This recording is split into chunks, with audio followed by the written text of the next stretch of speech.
주제가 이 편함의 우상이에요. 우리가 계속해서 이 수요일마다 우상의 공장들을 살펴보고 있습니다. 그래서 여러 가지 우상들에 대해서 살펴보고 있는데, 다음 주에는 또한 우리가 영적 게으름에 대한 우상을 살펴보도록 하겠습니다. 그러니까 오늘 이 주제하고 이 다음 주에 또 이어서 말씀을 살펴보도록 할게요. 여러분 그 개미와 배짱 얘기를 다 알고 계실 거예요. 개미는 여름 내내 열심히 일해가지고 창고에 곡식이 이제 가득가득 이렇게 쌓아 모아놨죠.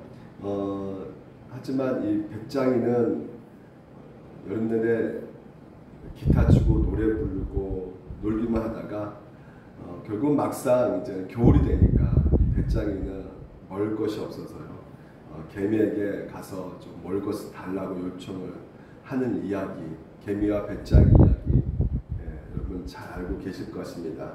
근데 그 다음의 이야기 아십니까? 또 새로 나온 버전이 있는데, 그 위에 개미가 일을 너무너무 많이 해가지고요, 허리 디스크가 걸렸다는 거요. 또 이 배짱이는 또 여름 동안 갈고 닦은 실력, 이 노래 실력이 아주 좋아져가지고요, 그 발판 삼아서 음반을 내는데 음반이 히트 쳤답니다. 그래서 거부가 되었다는 새로운 버전 이야기가 있습니다.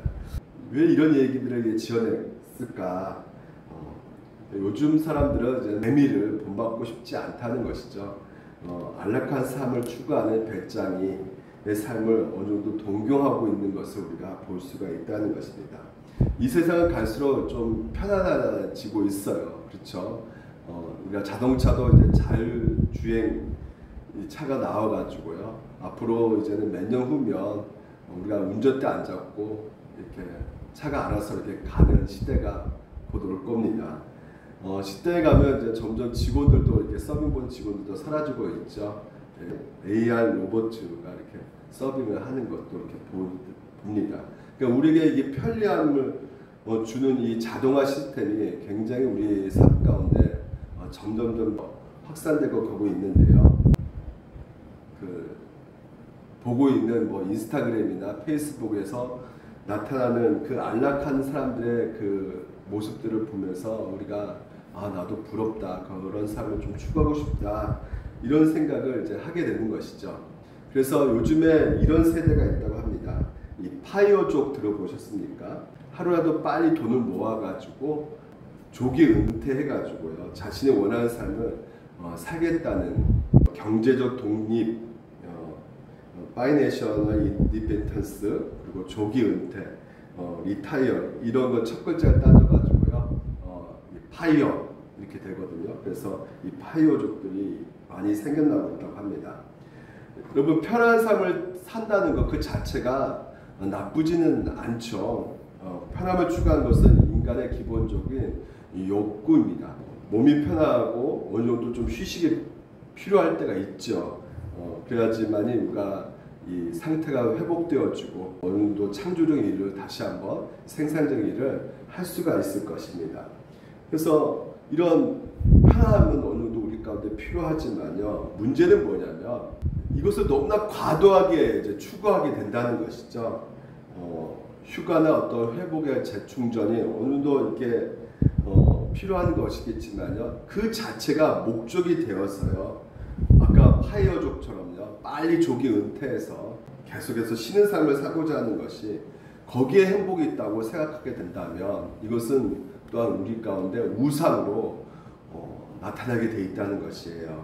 그래서 오늘 이 편함의 우상에 대해서 세 가지 우리가 살펴보겠는데요, 편함 우상의 어떤 정의에 대해서 한번 우리가 같이 한번 나눠보도록 할게요. 이건 나태함으로 연결되는 부분들인데 이 부분에 대해서 한번 나눠보고요.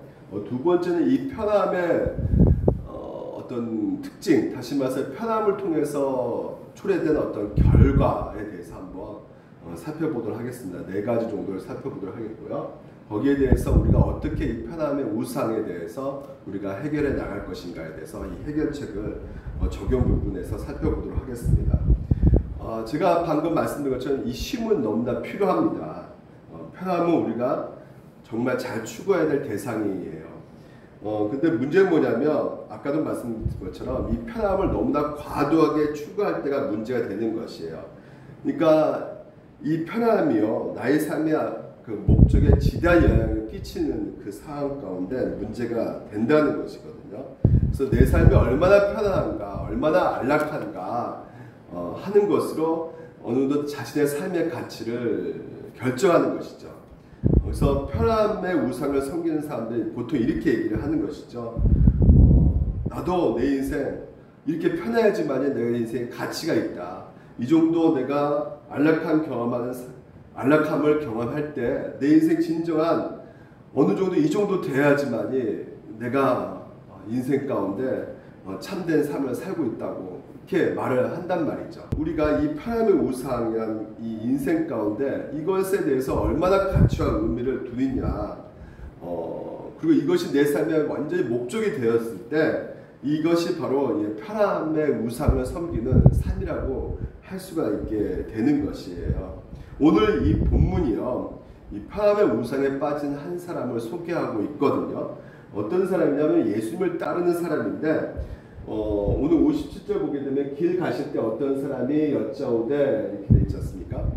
이 사람이 예수님을 따라오는데 이 사람이 누구냐 하면요, 우리가 8장 마태복음 19절에 보게 되면 한 서기관이 나와 이렇게 말하고 있어요. 그러니까 서기관입니다. 서기관은 아시다시피 율법 학자로서요, 이렇게 학문에 능통하고요, 그리고 또한 여러 가지 율법을 어느 정도 필사하는 능력까지도 갖고 있습니다. 그래서 굉장히 그 하나님 말씀을 다루고 있는 신분이었기 때문에 많은 사람들에게 존경을 받았던 그런 사람들이었어요. 아시다시피 에스라도 서기관이었고요. 오늘도 구약에 보면 아주 높은 관직에 올라 서 있는 사람들이 바로 이 서기관들이었거든요. 근데 이 서기관 한 사람이 놀라운 일을 행하는 것이에요. 무슨 일이었냐면 지금 예수님을 지금까지 본 거예요. 보니까 이 하나님 말씀보다 더, 그러니까 구약에 있는 내용이 바로 예수님 아니겠습니까? 근데 그 예수님은 보지 못하고 구약에 있는 가르침을 너무나 능통하게 잘 가르치는 그 예수님을 보고 이제 따르고 싶어했던 것이죠. 원래 자기도 실력이 있는데 그 예수님을 따라간다는 것은 굉장히 놀라운 결단이 따를 수밖에 없는 거거든요. 그러니까 물론 이제 주님의 입장 속에서도요, 지금까지 무식한 좀 어리석은 그냥 어부들 제자로 삼아서 이렇게 같이 움직였지만, 이런 서기관이 같은 사람이 제자로 이렇게 들어오게 되면 굉장히 영향력을 끼치게 되죠, 사람들에게. 그래서 사람들이 더 많이 몰릴 수 있는 그런 상황 가운데 아마 예수님 입장에서 더 좋은 현상일 거예요. 근데 예수님이 뭐라 말씀하시냐면요, 58절 이렇게 말합니다.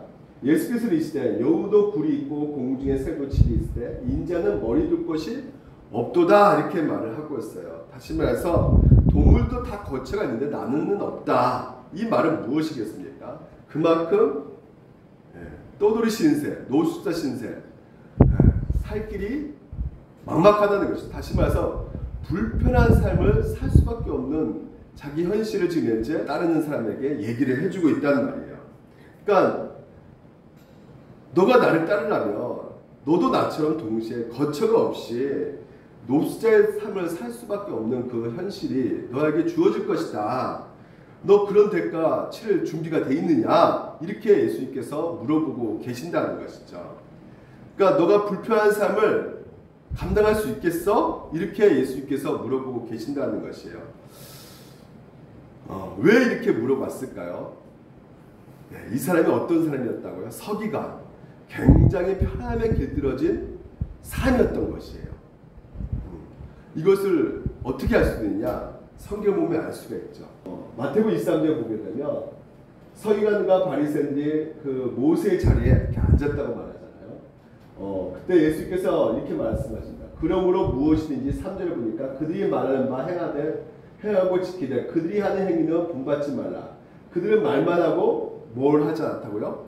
행동하지 않았다는 거예요. 그러면서 아주 결정탈 날입니다. 예수께서 무거운 짐을 묶어 사람의 어깨를 지우되, 그러니까 사람들에게는 무거운 짐을 매게끔 하면서 자기는 이것을 어떻게요? 한 손가락도 움직이지 않고 있다고 말을 하고 있어요. 그러니까 정작 자기는 사람들에게 가르친다고 하지만 그래서 다른 사람들에게 이제 무거운 짐을 주지만요, 자신들은 손가락 하나도 움직이지 않는다고 지금 이제 예수님께서 아주 책망을 하고 있는 것이죠. 그렇습니다. 이 사람들은 굉장히 그 편한 삶, 그래서 사람들에게 좀 시장 앞에서 이렇게 여러 가지 하나님의 말씀을 읽으면서, 그리고 이렇게 말씀을 들고 있으니까 그 많은 사람들의 90도를 거의 각도로 인사했을 거예요. 예, 그러면서 잔치 윗자리 회당의 높은 자리와 그리고 시장에서 문안받는 것과 사람에게 랍비라 칭을 받는 것을 좋아하는, 그래서 굉장히 그런 어떤 편한 삶과 존경받는 삶을 살았던, 거기에 아주 익숙해 있던 삶이었음을 우리가 볼 수가 있는 것이죠. 그러니까 아마 그 편함이 그들에게 너무나 익숙해져 있고 이 편함의 우상에 되어 있는 것을 우리가 볼 수가 있는 것입니다. 그러니까 너 지금 편안하게 살고 있는데 너에게 불편한 삶이 주어진다면 어떻게? 내가 바로 불편한 삶을 지금 살아가고 있는데 너 나 따른다면 그런 삶 살 수 있겠어? 이렇게 말을 하고 있는 것이죠. 근데 어떻습니까? 이 편안함의 우상이요, 이 주님을 따르는 제자들 가운데 굉장히 걸림돌이 된다는 것을 우리가 알 수가 있어요. 안락한 사람의 길들어진 것, 이것이 오늘날 이 주님을 따라가는데 최대한 장애물이 될 수밖에 없게 되는 것이죠. 우리가 어렸을 때 우리 부모들 보게 되면 우리도 마찬가지죠. 어느 정도 어떤 불편함을 많이 우리가 살지 않았습니까? 단칸방에서 많은 식구들이 모여서 이렇게 산 기억도 있고요. 어디 놀러 간다 할지라도 뭐 뜨거운 물이 나오는 것도 아니고요. 어디 뭐 여행 간다 할지라도 뭐 좋은 호텔도 아니고, 뭐 진짜 모기가 날리고 막 그러면서 모기 뜯기면서 그 천막 쳐놓고 텐트 쳐놓고 이렇게 보냈던 때 우리가 살았던 것 같아요. 그러니까 우리가 살아가는 그 삶 속에 너무나 편해지는 그 상황 가운데 점점 더 우리에게 주어진 이 불편한 삶이 과연 우리에게는 이게 너무나 이 편한 삶이 익숙해져 가지고 받아들이기가 너무나 힘든 상태일 수 있게 된 것이죠. 오늘 여러분, 우리의 어떤 신앙 상태에서 주님께서 묻고 있는 것이에요. 그런 불편한 삶, 당연히 불편한 삶이 어떤 삶이겠습니까? 섬기는 삶이겠죠. 십자가 길을 걸어가는 삶이겠습니다. 당연히 그런 삶이 오늘 우리 가운데 주어지는데 너 그 길을 따라갈 수 있겠니? 라고 묻고 있는 것이에요.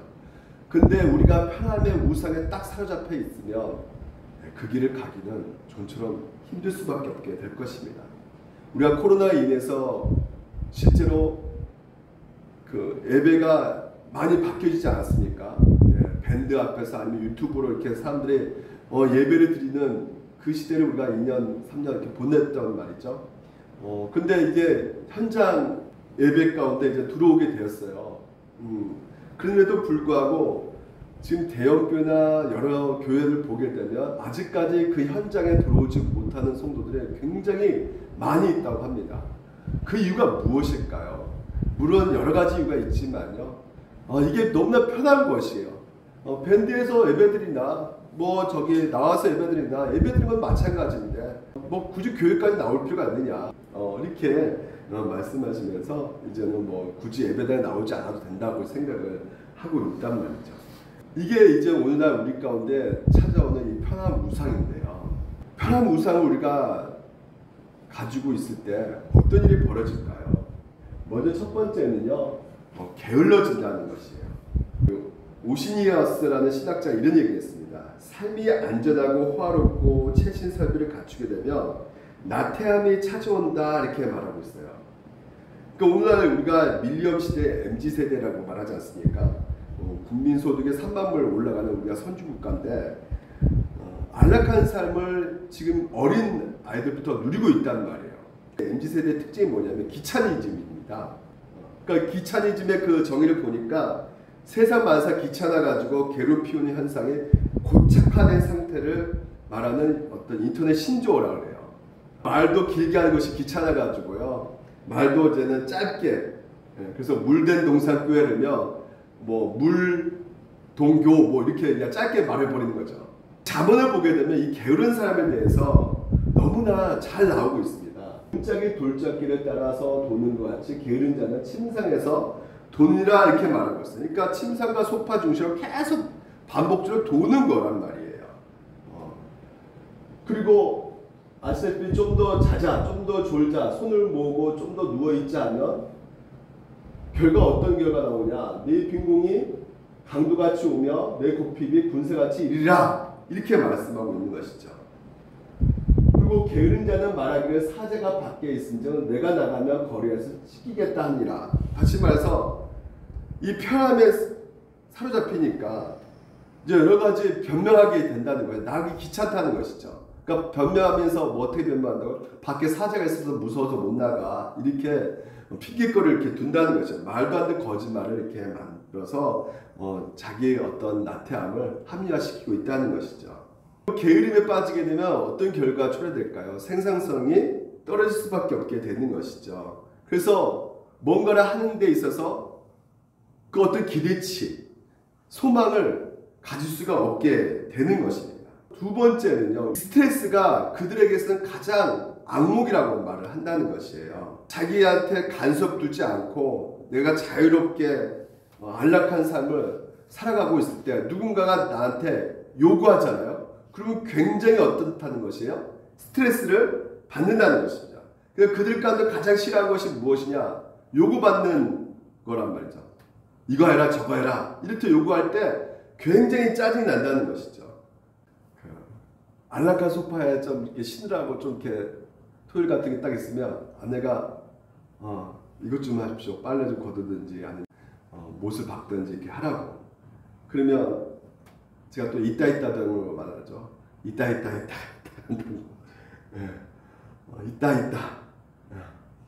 근데 뭐 제가 집중해서 보고 있는 컴퓨터가 고장나면 어떨까요? 바로 있다 하지 않고 바로 뛰쳐나간단 말이죠. 빨리 고치려고요. 예. 그러니까 이런 모습이란 말이에요. 그러니까 굉장히 이런 모습들이 결국은 상대방이 느끼는 그 감정 가운데 나를 무시해? 분명히 이거 이따가 한다고 해도 안 해? 그래서 이런 모습들이요 결국은 상대방을 힘들게 하고 어렵게 만드는 타락된 어떤 인간의 본성임을 우리가 알 수가 있는 것입니다. 그래서 사제가 밖에 있으면 내가 나가면 거리에서 찢기겠다. 말도 안 되는 얘기를 한다 이거죠. 여러 가지 핑계를 삼아 나 그냥 온몸이 쑤셔가지고 못 나가겠어. 나 갑자기 머리가 아프네. 나 가다가 쓰러질 줄 몰라. 막 이렇게 거짓말을 이렇게 만들어서 내가 그렇게 제가 그렇게 말을 많이 했던 것 같아요. 이게 심해지면 어떻게 또 말을 할까요? 내가 얼마나 많이 힘들었는 줄 알아? 이걸 나한테 시켜 막 소리를 더 지르죠. 예를 들면 애들이 막 싸우잖아요. 애들이 막 싸우면 그 싸우는 것이 형제끼리 싸우는 것이 서로 사랑해야 되는데 그게 아파가지고 야 하지마 이게 아니라 너희들 좀 내가 쉬고 싶은데 방해를 해? 하면서 화를 내는 것이죠. 내 편안을 건드려 너희들이 좀 안락하게 쉬고 싶은데 편한 우상을 섬기는 사람들의 가장 최고의 안봉이 뭐냐? 이게 바로 이 스트레스라는 것이에요. 그래서 결국은 이 편한 우상을 가진 사람들에게 있어서 나타나는 것은 나한테 간섭하지 마, 나한테 명령하지 마, 너희들 조용히 해, 떠들지 마. 누구한테 집중되어 있는 거야? 자기한테 있는 것이에요. 결론적으로. 그렇기 때문에 상처를 줄 수 있을까요? 없을까요? 다른 사람들에게 상처 또한 줄 수가 있는 것이에요. 그리고 세 번째로는요. 이 평함의 우상을 가지게 되면요. 일상의 삶을 계속 반복하게 되면 어느 정도 그 삶 가운데 이제 지루하기 시작되는 것이죠. 지루하게 느껴지는 것이에요. 그래서 몸이 건조하고 권태롭게 느껴지는 경우가 있다는 말이죠. 그래서 토마스 아퀴나스가 이런 말을 합니다. 결국 이런 나태의 게으름은 영적 메마름, 정신적 고갈, 내키지 않음, 지루함, 지루함, 기쁨의 부재 등과 같은 특징이 있는데, 그러니까 기쁘지 않는 거예요. 그리고 지루하게 느껴지고 막. 그래서 그 중에서 이게 좀 더 심각해지면 어떤 일이 발생하냐면 우울함과 주류함이라는 것이에요. 그래서 실제로 나태에 빠지면 하나님의 선하심과 창조 세계의 아름다움을 보면서도 이 시큰둥해지고 우울해진다라고 이 신학자가 말을 했어요. 그래서 이 편함의 우상에 빠지게 되면 특징 가운데 감정이 어떤 감정이 생기냐면 이제 주류함이 생긴다는 것이죠. 그래서 자신의 일과 이 주변에 있던 일상의 삶들이 따분해지고 또한 실증나게 되는 것을 보게 된다는 것입니다. 그래서 칼 올슨이라는 분은 이런 말을 해요. 하나님을 따분한 분으로 만드는 죄가 바로 이러한 태도를 갖고 있는 상태다라고 말을 합니다. 그러니까 물이 미지근하면 이렇게 세균이 번식하는 것처럼 삶이 권태로우면 이 죄의 바이러스가 이제 계속해서 번성해질 수밖에 없다는 것이에요. 그래서 그 대표적인 예로 누구를 예를 들냐면 다윗을 얘기를 듭니다. 다윗이 죄에 빠질 때가 언제였습니까?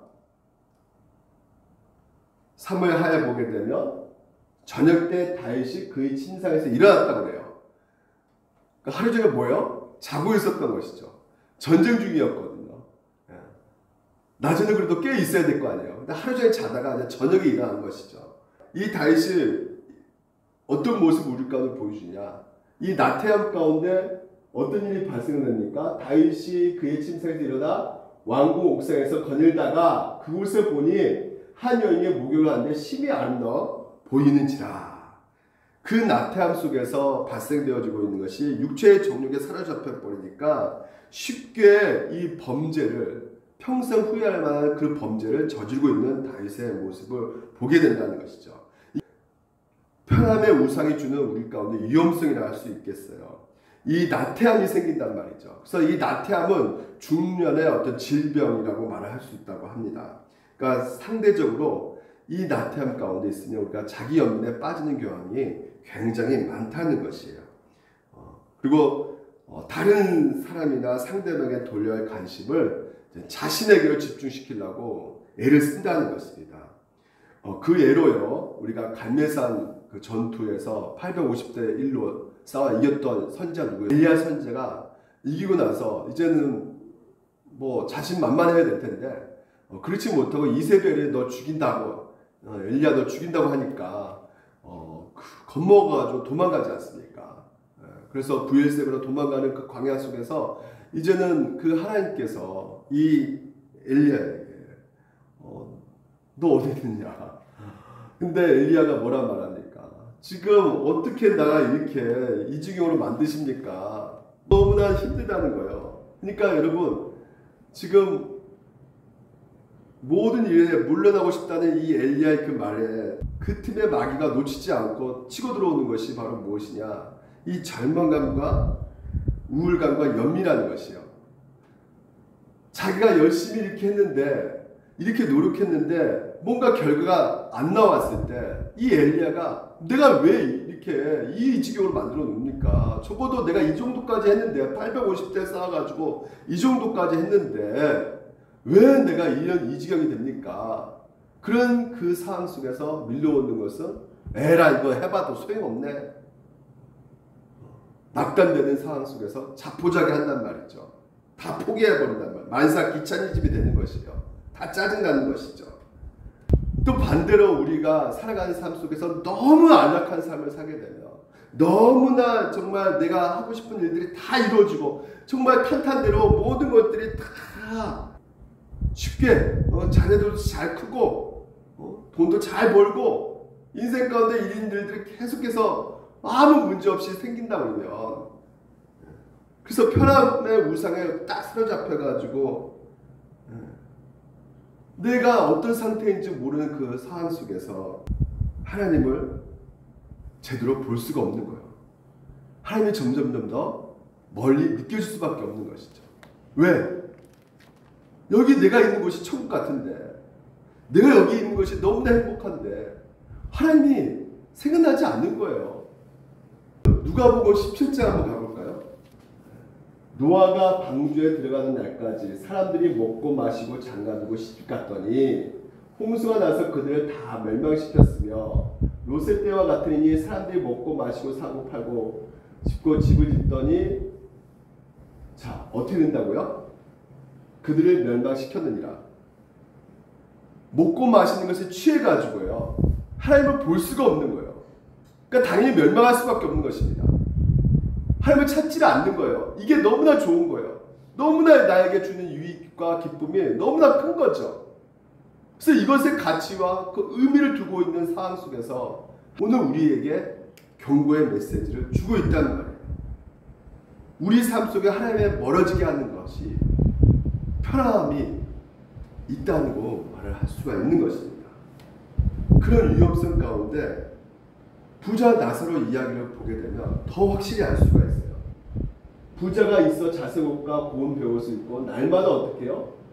호화롭게 지기더라 이렇게 말하고 있어요.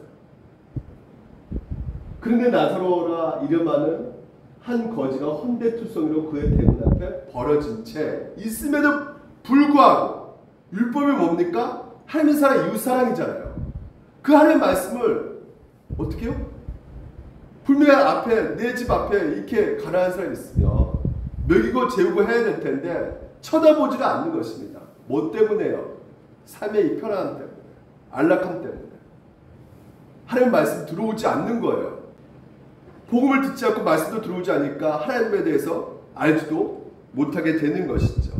결과가 어떤 결과가 초래됩니까? 그가 음부에서 고통주에 눈을 들어 멀리 아브라함과 그의 품에 있는 나사로를 어디 들어갔다고요? 음부에 들어갔다는 거예요. 고통받는다는 거죠. 다시 말해 하나님의 심판이 있단 말이에요. 이 땅의 삶이 전부가 아니라는 것을 알 수가 있는 것이죠. 내세가 있다는 것이에요. 천국과 지옥이 있다는 것입니다.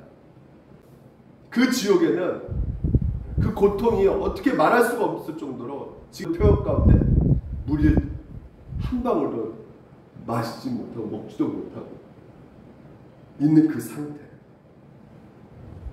그러니까 여러분 우리가 깨어야 될 것이 무엇입니까? 이 편함의 우상 언제든지 우리가 감염될 수가 있다는 것이에요. 300년쯤에 살았던 그 윌리엄 베이츠라는 목사님이 계시는데 이 목사님이 책을 냈는데 그 책이 뭐냐면 부성공의 위험성이라는 책이에요. 그 내용 가운데 뭐라고 말하냐면 부와 성공 가운데 있으면 그리스도를 위해서 고난받는 것이 싫어진다 라고 이분이 그 책에서 씁니다. 왜 싫어지는가? 세 가지 이유를 말하는데요. 부의 그 안락함과 그 즐거움에 빠지게 되면 의지력이니까 다시 말해서 우리의 그 어떤 하나님에 대한 의지력이 약해진다는 것이에요. 그렇기 때문에 의지력이 약해지기 때문에 어떤 풍랑이 와도 이렇게 맞설 힘이 없다고 말을 합니다. 그래서 쉽게 어떻게 합니까? 네. 하나님의 뜻을 쫓아가는 것이 아니라 십자가를 걸어가는 것이 아니라 이 세상의 길로 데마가 걸어간 것처럼 데마 아시죠? 바울의 제자가 세상 길로 갔다 그랬잖아요. 그렇게 간단 말이죠. 두 번째 문제가 뭐냐면 안일함에 취해가지고 깨어있지 못한다는 것이에요. 그러니까 잠들어 버린다는 것이죠. 세상에 취해가지고. 그 세 번째는 이게 너무나 중요한데 세상의 즐거움에 빠지게 되면 주님에 대한 사랑이 식어진다는 것이에요. 그러니까 그 십자가의 어떤 고난의 길, 나설 용기가 없어진다는 것입니다. 사랑이 식어지기 때문에 우리가 은혜를 받아야지 하나님의 사랑을 더욱더 누려야지만이 우리가 그 사랑에 힘입어 나갈 수 있지 않습니까? 근데 이게 너무나 더 좋은 거예요. 세상이. 실제적으로 그 로마 시대 때 데시우스 그 황제 때요. 그리스도인이 심하게 핍박했을 때 제일 먼저 믿음을 버린 사람들은 누구였느냐? 노예도 아니었습니다. 상인들도 아니었어요. 부유한 귀족 그리스도인들이었다고 합니다. 그러니까 이 안락한 사람이 우리 안의 내성을 삼켜버리는 것이에요. 그래서 우리가 이런 편함의 우상에 대해서 어떻게 그러면 해결할 수 있을 것인가? 성경에서 하나님의 쓰임받는 사람이 많이 나오는데 그 중에서 제일 우리가 쉽게 받아들일 수 있는 사람이 바로 모세입니다. 모세가 이런 얘기를 하죠. 히브리서에서 믿음으로 모세는 장성하여 바로의 공주의 아내라 취함받기를 어떻게 했다고요? 거절했다라고 말하고 있어요. 그러니까 이미 누리고 있는 것들을 거절했다는 것이에요. 어디서요? 편한 삶이 있었단 말이죠. 안락한 삶이 있었단 말이죠. 이 바로의 공주의 아들 거기에서 보내는 그 생활들이 죄악의 낙을 누리고 있는 생활이라고 말하고 있어요. 그러니까 죄악의 낙이라는 것은 왜 죄악입니까? 궁중에서 보내는 것인데 왜 그럴까요? 아까 지금까지 말씀드렸던 것이에요. 그 편함 속에 있는 그 삶 속에서는 죄악들이 생길 수밖에 없는 것이죠. 다윗처럼요. 너무나 평안하니까 너무나 좋으니까 하나님을 생각하지 않는 거예요. 그러니까 맨날 찾아오는 것은 뭡니까? 우리 안에 본성 가운데 정욕, 음욕 이런 것들이 계속 올라오니까 방탕해지고 못쓸짓을 하게 되는 것이고 심지어 오늘 같은 경우는 말까지 하게 되는 상황 가운데 있게 되는 것이죠. 죄악을 나누는 것보다 근데 어떻게 해요? 모세가 고난받기를 더 비교급입니다. 더 좋아했다는 것이에요. 편함과 안락함과 어떤 그 서비스에 주는 즐거움을 누리는 것보다도 오히려 이 죄악의 낙 이렇게 말하면서 평가절하시키면서 고난이 있고 고난이 있다는 거예요. 이걸 더 즐거워한다는 거예요. 근데 중요한 게 있습니다.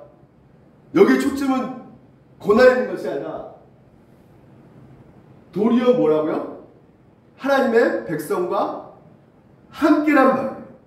우리가 누구와 함께 있느냐 이게 중요하다는 거예요. 밥 먹는 거 좋죠. 식사하는 거 좋습니다.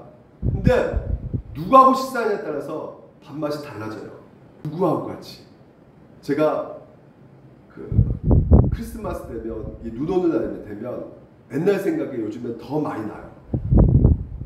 옛날에 그 아내하고 같이 보냈던 그 금호동의 그 사건도 생각나고요. 금호동 사건이 뭐냐면 눈이 그때 한 40cm 쌓였어요. 그래가지고 기어이 그거 눈 오는 것을 아내를 어떻게든지 집에까지 데려다 주기 위해서 밤 11시에 집에 몰고 그 금호동까지 갔습니다. 한 2시간 걸렸어요. 갔어요. 갔는데 눈이 더 쌓인 거예요. 그래서 그때 연애 초기래 가지고요. 이건 진짜 너무 힘들었습니다. 갈 때도 힘들었지만 이거 올 때는 진짜 너무나 더 이렇게 막막하더라고요. 갈 수가 없을 것 같아요. 그래서 아내는 이제 그때 은영이었죠. 지금 안 했지만 은영아 먼저 들어가라. 멋있게 보냈습니다. 나 다시 또 올 줄 알았거든요. 근데 안 오더라고요.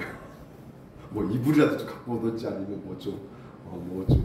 국물이라도 따뜻한 국물이라도 좀 갖고 오든지 아니면 집에 와서 좀 같이 그때 물론 연애 초기니까 집에도 인사 안 했으니까 근데 아무것도 연락도 없고 하여튼 추운데 갈 수도 없어가지고 그때 이제는 경찰차가 오더라고요.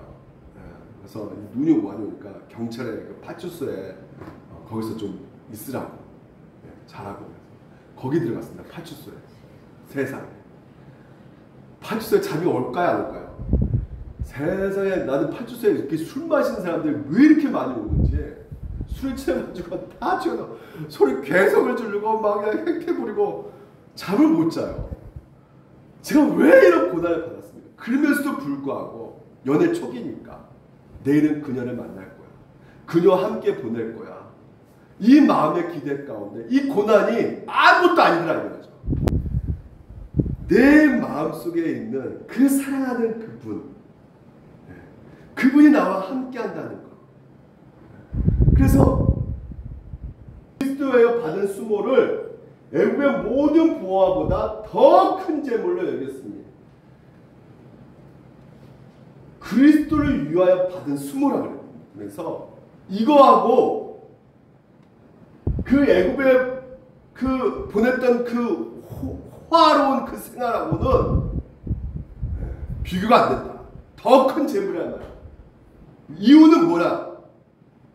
그것은 순간이지만 상 주신 영원한 우리의 상이 있다는 거예요. 이것을 여러분이 보셔야 된다는 것이죠. 이 땅은 잠시 잠깐이라는 것이에요. 하지만 영원한 상이 우리 가운데 주어지기 때문에 제가 잠깐 만난 여자라면 그런 행동 안 합니다. 영원히 사랑할 여자이기 때문에 그 여자는 나하고 결혼할 여자이기 때문에 너무나 사랑하기 때문에 그런 행동이 가능한 거예요. 어떻게 그 길을 갔는지 몰라요. 진짜 누가 가려고 그러면 아마 저희 부모님도 말렸을 거예요. 너 죽으려고 하냐. 근데 그 여자를 어떻게든지 집에까지 안락하게 도착하기 위해서 영원한 상이 우리 가운데 바라보고 가는 것이란 말이죠. 그녀와 영원히 함께 오늘 신랑 되신 예수 그리스도, 오늘 그분이 내가 사랑하기 때문에 그분이 먼저 우리를 사랑해 주셨다는 것이에요. 변함없이 나를 사랑해주고 계신다는 것이죠. 그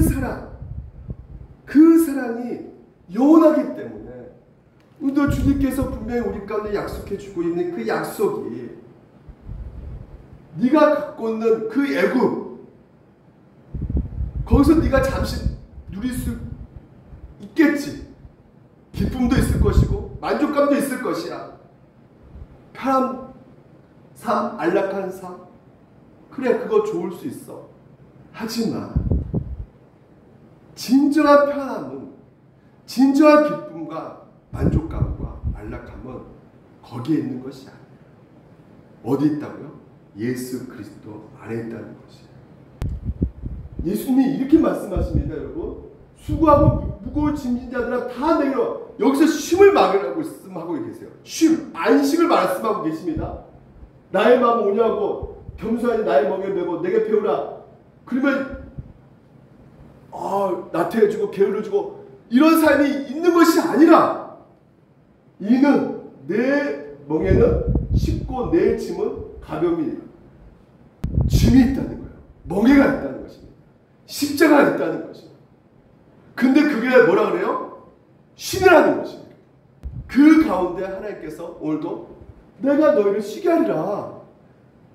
하나님께서 오늘도 여러분 가운데 함께 하셔서 그 모든 것을 움직여 가시고 이끌어 가시고 인도에 가고 계시기 때문에 그 고난의 가운데, 십자가 가운데 오늘도 우리가 바라보았을 때 우리 안에 있는 우상들, 그 편함만 누리면, 그런 안식, 안락함만 누리면 내가 진짜 행복해지고 내 인생 가치 있는 인생 될 거야, 의미 있는 인생 될 거라는 그 모든 생각들이 다 무너질 수가 있는 것입니다.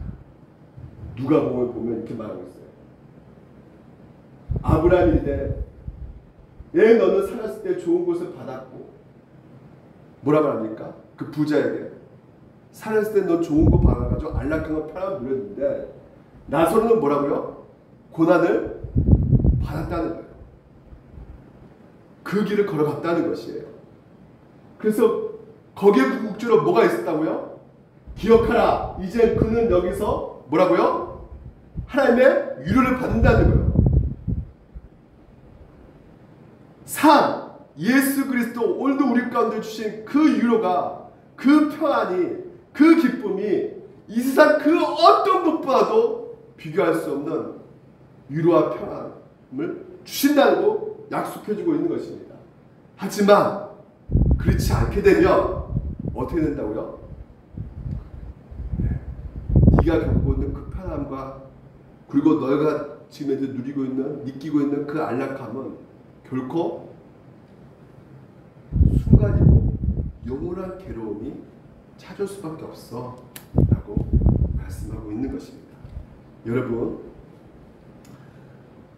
기독교는 불편함이 동시에 따라올 수밖에 없는 종교입니다. 이거 믿으셔야 돼요. 십자가 있기 때문에 그래요. 예수님이 그 길을 걸어갔기 때문에 그렇습니다. 안락한 편안한 삶? 죄송합니다. 성경에서 그렇게 말하고 있잖아. 오늘 보십시오. 자녀이면 또한 상속자 곧 하나님의 상속자요. 누가? 여러분이 그리스도와 함께한 상속자니 우리가 그와 함께 영광을 받기 위하여 모두 함께 받아야 할 것이다. 고난입니다. 십자가가 이 수밖에 없어요. 내가 편하다, 안락하다, 룰루랄라라라 고민하셔야 됩니다. 내가 진짜 내가 상속자인지, 내가 진짜 믿고 있는지 고민하셔야 돼요. 하지만 여러분이 불평을 느끼고 때로는 그 헌신 가운데, 때로는 제가 손해보면서 그 길을 그 한 영혼을 위해서 걸어갈 때 그것이 작은 일도 될 수 있고 큰 일도 될 수 있고 여러 가지 일이 하나님께서 여러분 가운데 주셨어요. 근데 그것을 내가 걸어가고 있다면 여러분은 뭡니까? 분명하게 말씀드립니다. 상속자입니다. 18절 같이 한번 읽어봅시다. 생각하건대 현재의 고난은 장차 우리에게 나타난 영광과 비교할 수 없도다. 이 말씀을요, 여러분 가슴 가운데 채워가셔야 돼요. 그래야지만요, 여러분 오늘도 이 십자가 편함의 우상에 우리가 젖어들지 않을 수 있어요.